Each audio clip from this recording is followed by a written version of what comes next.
Hi, I'm Bonnie Curry. This is another episode of From the Couch. Today, Mr. Chris August. I am so glad you're here. Thank you for having me. And I'm glad you're alive because we were just talking. Now, can you catch me up? You have spent how many nights in the ER recently? Well, I don't recommend going there. It's not a fun place. The Jell-O's pretty good, but other than that, not good. What happened? I had this little kind of sensitive spot on my arm right here. Right. It was a little red mark, and I was playing a show that day, Right. and about halfway through the day, I was like, okay, the spot's getting bigger. By the That's end words of you never want to hear. Yeah, The spot is getting bigger. The spot is getting Yeah. bigger. It's the name of my new record, actually. No. So then by the time I played the show that evening, I thought I was going to pass out. Wow. I felt really bad. The spot was now like enormous. So I went straight to the ER Right. and ends up I had 103 fever, and Dude. I just had a bacterial infection. So I had to get an IV, and then I was flying home the next day, and finally got back to Nashville Crazy. at 1 a.m. Went back to the ER, and they had to do another IV, and also, Did not cool. cut me open a little bit while I was wide awake. That wasn't fun. But I had wait. While you were by wide that, awake? Yes, by that time the infection had gone all the way to my elbow and past my elbow, and it was very painful. And so they. Sounds like a sci-fi movie at this point. It was. I was like, what is going on right now? Right. But it's all good now. They pumped me with antibiotics. Right. And they did. Yeah. I'm Wow. good now though. So, Chris August, what did you learn coming from this? I always kind of feel like those moments that we have in Yeah. our lives that are really challenging like that, where we just look around and say, what's happening? So what came out of that? I learned I'm probably not going to get in a lake again.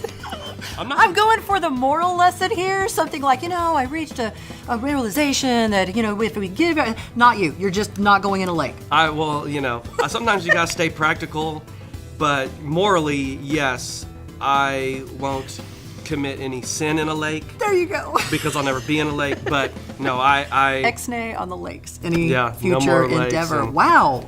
Okay, Okay, I'm glad you're here. I'm glad you're okay. And for all of you lake people, Chris is not against you. He's not just against not joining you in the lake anytime soon.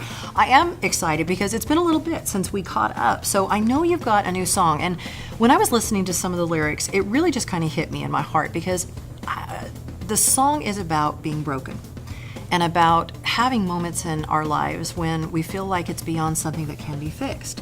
How did you come about this song, and where was your heart when you wrote this? Yeah, well, it's I love this story. It's funny, such a new thing. I haven't really talked about it yet, so it's fresh for me to talk about. Fresh for us. It's Fresh for us from it's the all couch. good. Yay. But so musically, I just became an independent artist, and so I wanted to do something that was like, this is who I am. Right. I had no rules anymore. Right. And so I come from like the pop R&B world, and so I wanted it to be. I would kinda never more know that with the hat. Down, and so that's kind of where my background was, and so I put it more. It's all good. I actually do did that. I was like, sometimes. my kids right now are going, Mom, never make that move. Sorry, forgive me, keep going. Yeah. So I started making the music, and I started thinking about, okay, what do I want to say? Yeah. And so years ago, I wrote a song called 7x70, which was a song about my parents splitting up and me having to go through a lot of that. And then the end of it was a song about forgiveness. Yeah. And when that song came out, see, my dad does music and stuff, and Right. I always sent him all my demos, but I didn't send that song because it was kind of awkward because it was about my family. Yeah, this one's about you. Sorry. So you can imagine when my album came out that day, it was a little bit awkward. Right.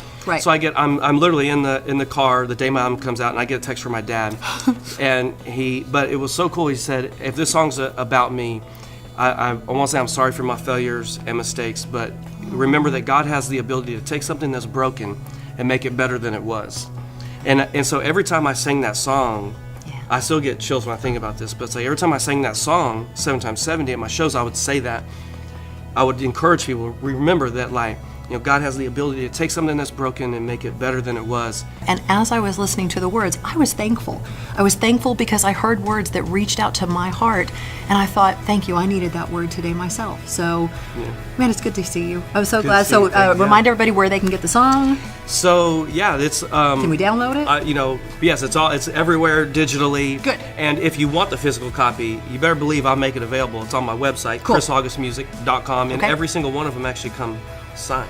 That's awesome. I'm And just so saying. you can just, drive to his house. I think 3 a.m. is usually where I like to show. That's the good hour. That's the cutoff, though. Oh, okay. So before like 2:59 Yeah, is where you show up at $2.59, Chris you're gonna August's get home. Actually, you come anytime with $10, you're gonna get a signed CD. I'll wake up and be like, here you go. Chris is like, "What? Here's your song. Take it." Yeah. So Chris August, it is lovely catching up with you. Thank you so much. I love this job. I'm Bonnie Curry from The Couch.